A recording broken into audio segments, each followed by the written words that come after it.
Here's how to switch off Find My iPhone 2024. So in this video, I'm going to exactly show you how you can switch/turn off Find My iPhone option. So yeah, it's pretty simple and basic. So make sure you watch this video till the end to exactly know what to do. So what you have to do first of all is just go to your iPhone settings. And once you're here, what you have to do is just go to your account, iCloud account settings. Just press on the top option.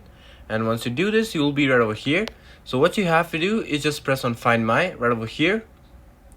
And once you're here, again press on Find My iPhone option, and right over here you will be able to see the option of turning off.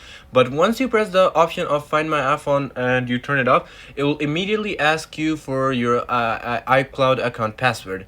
So I'll be right back once I put my iCloud account password.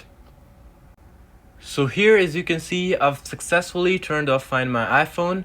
And yeah, that's how you can turn off or switch off Find My iPhone in 2024. I hope this video helps you out. Leave a like, drop a comment, and subscribe to the channel. Until then, goodbye and peace out.